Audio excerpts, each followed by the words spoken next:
लगातार देख रहे हैं यूट्यूब इंडिया, जैसे कि लगातार सभी वार्डों में विकास कार्य दिखाता रहा हूँ। वार्ड नंबर 72 पहुंच चुके हैं, जहाँ पे समाजवादी पार्टी से अमित चौहान जी खड़े हैं, जो लगातार जनता की सेवा करते रहे हैं और यहाँ पे हमारे साथ जनता भी जुड़ चुकी है। लगातार सभी लोगों से एक करके बात करेंगे। अमित जी, ये बताइए, चुनाव लड़ने का क्या उद्देश्य है? देखिए, चुनाव लड़ने का उद्देश्य मेरा कि इस वार्ड में बहुत जल जमाव और सफाई की व्यवस्था बहुत ही कम है। इस समस्या का समाधान करने का ही चुनाव लड़ने का उद्देश्य है मेरा। जैसे देख रहे हैं यहाँ पे जो समाज की मूलभूत सुविधाएं होती है, स्वास्थ्य और शिक्षा, आपके वार्ड में स्कूल और गवर्नमेंट के अच्छे हॉस्पिटल वगैरह है? जी, ऐसा तो कुछ नहीं है। प्राथमिक विद्यालय हमारे वार्ड में है, जहाँ ना तो शौचालय का व्यवस्था है, ना बिजली का व्यवस्था है। गरीब बच्चे उसमें पढ़ते हैं, उनके लिए ये सारी व्यवस्था है नहीं। प्रधानमंत्री आवास और शौचालय गरीबों तक पहुंच पा रहा है बिना पैसे के? प्रधानमंत्री आवास के नाम पे हमारे वार्ड में कहीं कुछ नहीं है, क्योंकि मौजूदा माननीय यहाँ से 4 बार से चुने गए हैं। लेकिन अगर जो 4 बार से चुने गए हैं, तो इस वार्ड में कम से कम 200 परिवार को इसका लाभ मिलना चाहिए था, लेकिन कहीं भी नहीं है। आप सर्वे कर लीजिएगा, वार्ड में हर घर जाके देख लीजिएगा, कहीं मकान के नाम पे कहीं कुछ नहीं है। यहाँ पे देख रहे हैं कि भ्रष्टाचार के नाम पे जबरदस्त उगाही हुआ है। राशन कार्ड और पेंशन वगैरह में लोगों को सही तरीके से नहीं पहुंच पा रहा है, और स्ट्रीट लाइट्स, जगह जगह डस्टबिन वगैरह नहीं है।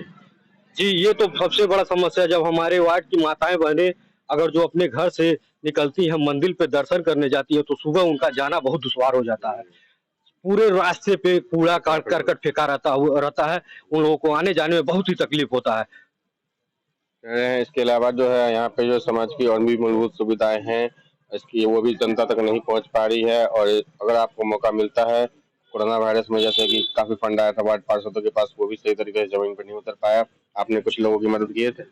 जी, जितना हो सके उतना तो मैंने अपने तरफ से मदद किया। अगर जो जनता मेरी इस बार मुझे मौका देती है, तो मैं भी एक छोटा परिवार का, गरीब परिवार का व्यक्ति हूँ, और हर गरीब का मैं दर्द समझता हूँ, जानता हूँ किस पीड़ा से कौन गुजर रहा है। एक-एक घर से मैं वाकिफ हूँ अपने वार्ड में।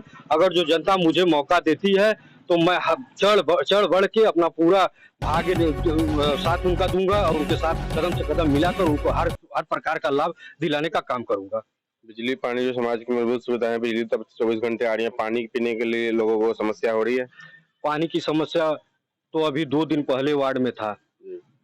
मोटर जल गया था। माननीय जी उस पे ध्यान बहुत कम दे रहे थे, लेकिन नगर निगम में बात करने पे वो समस्या का समाधान हुआ। लेकिन यहाँ एक ट्यूबवेल से काम नहीं चलने वाला है। अगर जो जनता मुझे मौका देती है, तो फिर एक ट्यूबवेल का और व्यवस्था किया जाएगा, जिससे हर वार्ड में हर नागरिक को पानी मिल जाए। अभी हमारे यही बगल की गली है, जिसको प्रताप कोचिंग जल निगम गोदाम वाली बोला जाता है। यही प्रताप कोचिंग से आगे जल निगम गोदाम तक पाइप ही नहीं है, पाइप लाइन ही नहीं है। लेकिन नगर निगम में इन लोग हाउस टैक्स में अपना पैसा देते हैं, बिल जमा करते हैं। पोल भी नहीं है, पोल की लाइट की व्यवस्था नहीं है। अगर जो मुझे जनता आशीर्वाद देती है, मुझे एक बार पार्षद चुनती है, तो मैं इससे सबसे पहले इसका समाधान करूंगा। सड़क नाली जो यहाँ पे जो बने हुए हैं, क्या वो बारिश के जब मौसम आता है तो वो भर जाते हैं या ठीक रहते हैं? नहीं, यहाँ तो अगर जो 20 मिनट बारिश हो जाए, तो अभी ठंगना भर पानी लग जाएगा। इसका समाधान भी हम लोग अपने पूरे टीम के द्वारा जो है किया जाएगा। यहाँ पे कुछ अमित जी के समर्थन में लोग हैं, उनसे पूछेंगे कि आप अमित जी का क्यों सपोर्ट करते हैं? आप अमित जी का क्यों सपोर्ट करते हैं?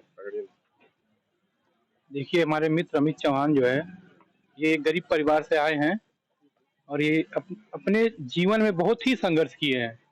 और ये किसी भी समय इनको आप कॉल कर लीजिए, फ़ोन कर लीजिए, रात में 2 बजे, भोर में 4 बजे, किसी भी टाइम फ़ोन कर लीजिए, ये हमेशा आपके लिए सदैव तत्पर रहते, खड़े रहते हैं। और मोहल्ले में किसी भी व्यक्ति को कोई भी समस्या होती है, ये जाकर वहाँ पर उनके साथ मिलते हैं, उनके सुख-दुःख में कार्य होते हैं, उनके सुख-दुःख मिलते हैं।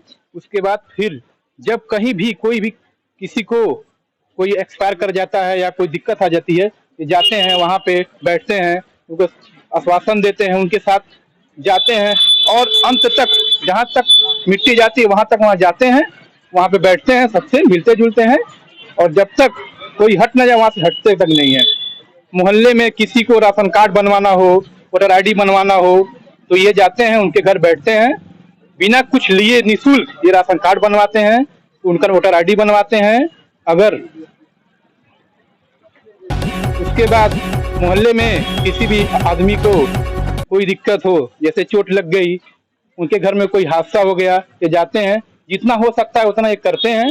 और मोहल्ले में जो पानी वानी भर जाता है किसी घर में तो जाते हैं, अब ये खुद अपने हाथ से उस पानी को निकलवाते हैं। मोहल्ले में देखिए अभी कुछ कोरोना काल में ये अपने पीठ पर सैनिटाइजर मशीन लाद कर अपने हाथ से ये घर घर जाकर सैनिटाइज किए थे। ऐसा कोई भी पार्षद करेगा नहीं। 20 साल से हमारे वार्ड में पार्षद हैं, वो ऐसा कुछ किए ही नहीं।